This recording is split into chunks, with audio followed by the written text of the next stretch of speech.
Un an a passé depuis l'invasion de l'Ukraine par la Russie, et depuis un an, nous est répétée à l'infini la même mélodie sur toutes les télés mainstream. Il y a un agressé et un agresseur. Et nous devons défendre qui est agressé. Point barre. Rien ne sert de regarder en arrière. Pensez un peu. Un an a passé et à aucune chaîne télé n'est venue encore à l'esprit l'idée de dédier une émission pour aller découvrir les vraies raisons de ce conflit, c'est-à-dire ce qui s'est passé avant le 24 février 2022. Au fond, avec une guerre aussi importante à nos portes, nombreux sont ceux qui voudraient savoir comment on en est arrivé là, non?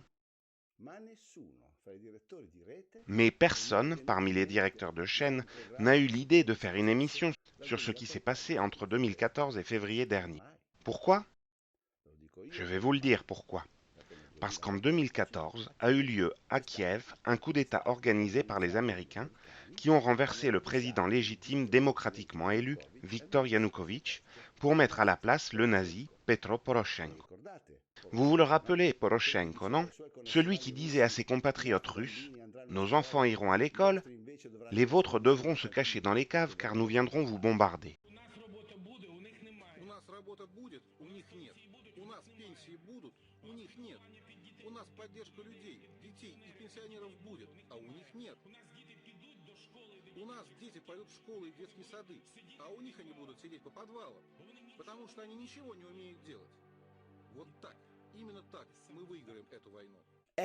C'est pour cela que personne ne vous raconte cette histoire. Car ce n'est pas beau de raconter que les Américains ont renversé un gouvernement démocratiquement élu pour le remplacer par un nazi et préparer l'Ukraine à combattre la Russie. Au lieu de cela, Mentana, célèbre journaliste italien, nous raconte quasiment tous les jours qu'il y a un agressé et un agresseur, que ce qui s'est passé avant ne compte pas, que ce qui est important, c'est qui est envahi. Non seulement il le répète jusqu'à la nausée, mais il envoie dans les autres émissions ses sbires répéter la même chose. Regardez Puente, autre journaliste italien, qui, docile, exécute les ordres de son chef dans une émission du matin.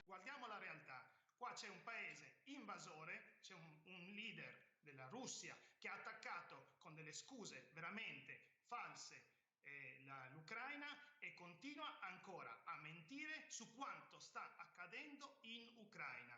No, cioè, se vogliamo parlare di cosa è successo nel 1900 o del 1800 possiamo anche farlo, però in questo momento così facendo usciamo da quella che è la discussione vera e propria. Mais il n'y a pas besoin de parler de ce qui s'est passé en 1800 ou en 1900, cher Puente. Il suffit de remonter de 8 ans, si tu en es capable, pour comprendre ce qui s'est passé. En vérité, personne à la télévision n'a le courage de raconter la véritable histoire. Et chaque fois qu'une de ces rares personnes honnêtes s'y essaye, elle est régulièrement interrompue par le présentateur. Regardez Franco Cardini, historien de très bonne réputation, qui essaie d'expliquer à la télé les véritables motifs de la guerre. Et regardez la présentatrice Mirta Merlino, qui l'interrompt tout de suite dès qu'elle sent où il veut en venir. Almeno dal 12, o meglio dal 14, dal colpo di Stato del 14, che gli occidentali, parliamo così in questi termini, disattendono l'impegno preso con la Russia di non allargare ulteriormente a oriente il raggio d'azione della NATO, che significa mettere il territorio russo sotto le possibilità di bombardamento. Allora, ci dobbiamo veramente fermare, ma torno subito da lei. Concludiamo questo discorso, chiedo anche a Gasparri un attimo di pazienza, così saluta, se deve andare via Gasparri, se no la facevo salutare Cardini. Il est arrivé la même chose à Marchinaro, correspondant historique de la RAI à Moscou. À peine commence-t-il à établir un peu de vérité historique qu'il est immédiatement interrompu par Rome, et ils ne lui donneront plus la parole. Non solo gli americani, ma probabilmente soprattutto gli europei scontano forse una colossale assenza anche di memoria storica, di comprensione delle dinamiche più profonde che ha subito la Russia nell'ultimo secolo e, ripeto, negli ultimi 30 anni. E basta guardare la cartina, ad esempio la cartina geografica, per rendersi conto che dopo il crollo dell'Unione Sovietica chi si è espanso, ossia si è allargato, non è stata la Russia, è stata la NATO. Marc, scusa se ti interrompo. Vous voyez, la vérité historique sur notre télévision est interdite. Cela fait 30 ans que les Américains entourent et provoquent la Russie avec des bases de l'OTAN partout. Mais de cela, il ne faut pas parler. Depuis 2014, les Américains ont installé un gouvernement fantoche en Ukraine pour le préparer à combattre les Russes, mais il ne faut pas le dire. Il faut raconter à tous que l'attaque de Poutine a été soudaine et injustifiée. Nous étions tous là à ramasser des fleurs, quand soudain est arrivé ce tyran sanguinaire qui voulait tous nous tuer. Oh mon Dieu, nous devons nous défendre. Imaginez un peu, l'invasion par les Russes était tellement injustifiée que 2 mois auparavant, en décembre 2021, l'Union européenne avait déjà mis au point dans les moindres détails avec les Américains quelles devaient être les sanctions contre la Russie. Madame von der Leyen vient de le confirmer lors de la conférence de Munich la semaine dernière. My cabinet and the Commission started to work with the White House and with the Treasury already in December on potential sanctions in case that Russia would invade Ukraine. But it was a tedious work day and night to align our very different trade systems, to develop sanctions that are targeted at advanced technologies and goods that are irreplaceable for Russia. Vous avez entendu, sanctions examinées dans les moindres détails pour une guerre à laquelle personne ne s'attendait prête 2 mois à l'avance. En réalité, ça fait 8 ans que l'OTAN prépare militairement l'Ukraine à combattre la Russie. Et ce sont les Américains eux-mêmes qui nous le disent ouvertement. Écoutons le porte-parole du Pentagone en mai dernier nous expliquer comment les succès militaires des Ukrainiens sont dus à 8 ans d'entraînement par l'OTAN. The training and effort that went into getting the Ukrainians ready for this kind of war over the last 8 years. The United States, Canada, Britain, other allies really helped train the Ukrainians in small unit leadership, command and control, operational maneuver, the kinds of things you're seeing them do now. It's not just about the weapons. It's about the skills and the capabilities that they and the leadership that they're exerting on the battlefield. Again, that wasn't an accident. That was the work of the United States and so many other allies. Ça ne suffit pas que ce soit le Pentagone qui nous le dise? Écoutons alors Stoltenberg, secrétaire général de l'OTAN. The war didn't start in February last year. The war started in 2014. And since 2014, NATO allies have provided support to Ukraine with training, with equipment, so the Ukrainian armed forces were much stronger in 2022 than they were in 2014. La guerre n'a pas commencé en 2022, a-t-il dit. Elle a commencé en 2014, quand nous avons commencé à entraîner les forces ukrainiennes à combattre la Russie. Et à Stoltenberg, ces vérités n'ont pas échappé par erreur. Il l'avait déjà dit par le passé. NATO has implemented the biggest reinforcement of collective defense in a generation. Because the war didn't start in February last year, it started in 2014. Tu as compris, Mentana? La guerre a commencé en 2014, pas en février 2022. Pourquoi avoir si peur de le dire? Et puis il y a l'histoire des accords de Minsk, en 2015, selon lesquels Kiev devait accorder au Donbass le statut de région autonome au lieu de la bombarder. Accord jamais implémenté par les Ukrainiens. Car en réalité, il leur fallait juste un peu de temps pour se préparer à la guerre. C'est Angela Merkel qui nous l'a révélé avec une grande sincérité en décembre dernier. Les accords de Minsk servaient aux Ukrainiens pour gagner du temps. On ne veut pas se fier à Merkel? Elle aura bu un verre en trop? Alors écoutons Poroshenko, selon qui les accords servaient uniquement à gagner du temps et à se préparer à la guerre. What is the results of the Minsk agreement? We win 8 years to create the army. We win 8 years to restore economy. Nous avons gagné 8 ans pour remettre sur pied notre économie et pour créer notre armée. Arrivé à ce point, il y a encore des abrutis pour venir nous raconter que Poutine a envahi l'Ukraine à l'improviste, sans vraie raison. Alors que l'Ukraine se préparait depuis 8 ans à une guerre que l'on ne pouvait même pas imaginer. Cette guerre a été voulue, planifiée et financée par les Américains, lesquels ont obligé Poutine à intervenir militairement en lui disant qu'autrement, l'Ukraine serait entrée dans l'OTAN. Ils l'ont mis le dos au mur en février dernier. Si tu n'envahis pas l'Ukraine, l'Ukraine entrera dans l'OTAN et tu te retrouveras avec nos missiles à 5 minutes de Moscou. Si tu envahis, tu passeras pour le méchant aux yeux du monde et nous te mettrons toutes les sanctions possibles et imaginables. C'est comme le coup des lunettes quand vous jouez aux dames. Si vous parvenez à vous glisser entre deux pions adverses, l'autre est foutu. S'il bouge en bas, je le mange en haut. S'il bouge en haut, je le mange en bas. Ils l'ont bien eu. Et comme ça, Poutine a dû choisir le moindre des deux mots. Entre se retrouver avec des bombes à ses portes et envahir l'Ukraine, il est clair qu'il devait envahir. Il n'avait pas le choix. Mais arrêtez de dire que Poutine a lancé cette guerre sans raison, parce que vraiment, on n'en peut plus de cette blague maintenant. Même les enfants l'ont compris ce qui s'est passé. Et à propos des missiles OTAN aux portes de la Russie, je vais vous faire écouter une autre prostituée nationale, Bruno Vespa, le Drucker italien. Aujourd'hui, Bruno Vespa fait celui qui s'étonne du fait qu'une majorité d'Italiens ne veut plus envoyer d'armes à l'Ukraine. Écoutons-le. La maggioranza dell'opinione pubblica italiana è contraria e questo posso dirlo per poco, questo mi dispiace, perché significa che non ha capito fino in fondo quale battaglia si sta combattendo da quelle parti.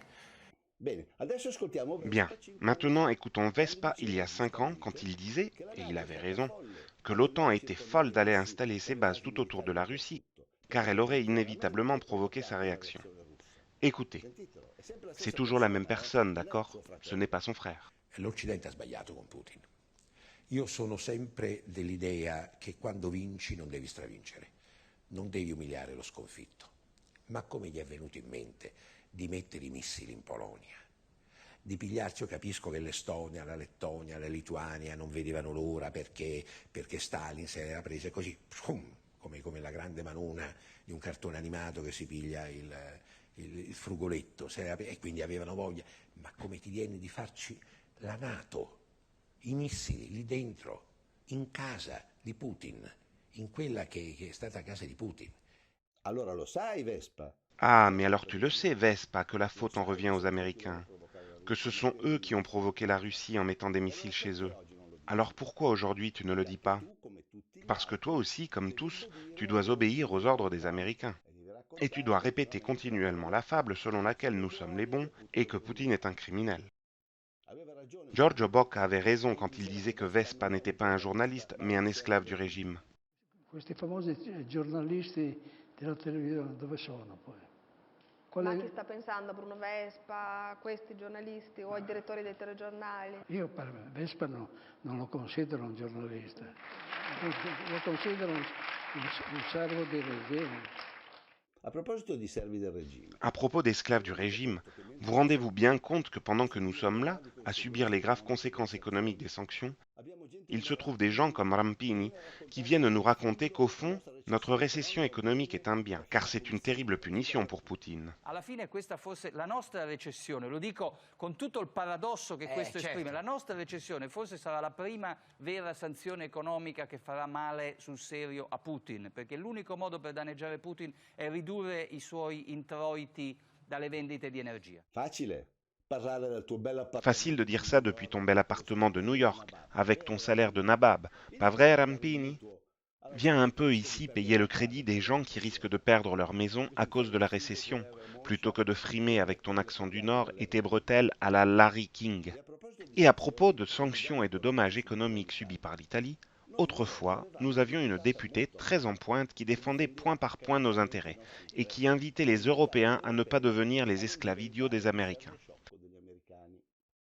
La voici, je vous la présente, Giorgia Meloni, en 2016. Se l'Unione Europea non si limitasse semplicemente a eseguire gli ordini del meritatissimo premio Nobel per la pace Barack Obama, allora l'Unione Europea saprebbe che non ha alcun senso oggi forzare l'ingresso dell'Ucraina nell'Unione Europea e nella NATO, portando inevitabilmente avanti una crisi con la Federazione Russa nello stesso identico momento nel quale noi avremo bisogno della Federazione Russa per combattere, di arruolare la Federazione Russa per combattere il dilagare del fondamentalismo islamico. Semplicemente la nostra posizione è: l'Italia ritiri immediatamente il proprio sostegno alle sanzioni contro la Russia. Abbiamo presentato una mozione, vedremo come voteranno i colleghi quando questa mozione arriverà in Parlamento. L'Italia si faccia piuttosto promotrice di una risposta politica alla crisi con la Federazione Russa e sulla crisi ucraina, e speriamo che una volta tanto, e concludo davvero, si possa difendere i nostri interessi invece di fare i servisciocchi di interessi altrui. Ok, donc maintenant, plutôt que de faire les esclaves idiots d'autres intérêts, c'est elle qui s'y colle en tant que chef du gouvernement. Vous avez vu ce beau retournement de veste? Je vous en prie, votez encore pour elle l'an prochain aux européennes. C'est une valeur sûre. Les intérêts de notre patrie sont entre de bonnes mains avec Giorgia Meloni. La dernière page ne pouvait être dédiée qu'à lui, l'homme de l'année, Volodymyr Zelensky, la star de tous les gens bien. Le grand défenseur de la démocratie occidentale, l'invité d'honneur à parler devant tous les parlements du monde. D'abord, clarifions bien une chose afin d'être précis. Ce monsieur, comme l'appelle Berlusconi, qui en 2019 a pris la place de Poroshenko avant de devenir président, était favorable à une pacification entre Russes et Ukrainiens. Il avait même défendu ses compatriotes russes quand Poroshenko avait interdit la langue russe dans les écoles et les bâtiments publics. Écoutez. И в Крыму люди хотят говорить по-русски, отцепитесь, отстаньте от них.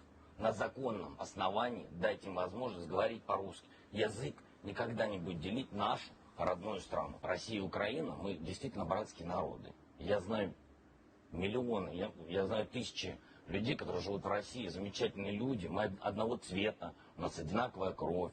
Мы все друг друга понимаем, независимо от языка. Ça, c'est le Zelensky avant de devenir président. Nous pouvons cohabiter tranquillement, disait-il. Nous sommes frères. Et même lorsqu'il a été élu, sa première promesse a été de mettre fin à la guerre dans le Donbass. Il l'a dit clairement lors de son discours inaugural devant le Parlement. Найперше завдання – припинення вогню на Донбасі.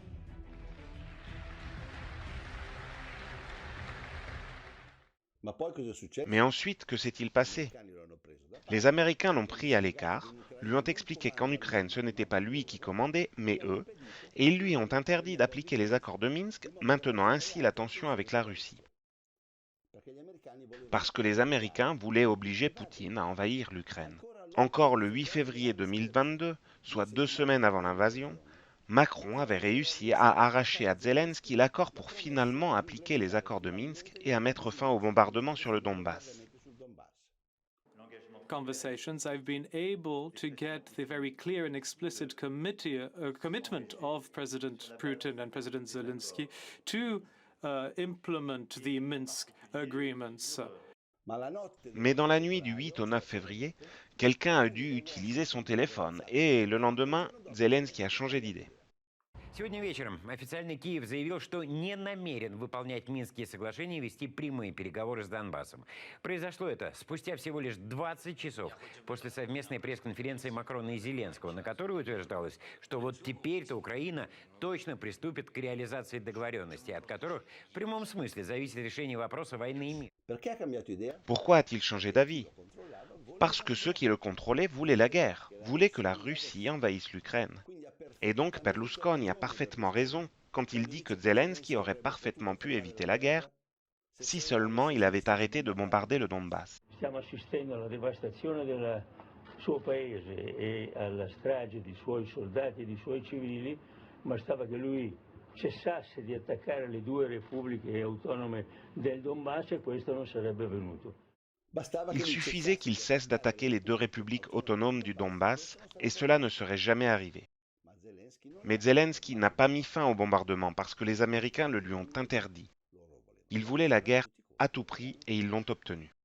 Et nous devons continuer à envoyer des armes tant que le veulent les Américains, car leur objectif est de détruire militairement la Russie.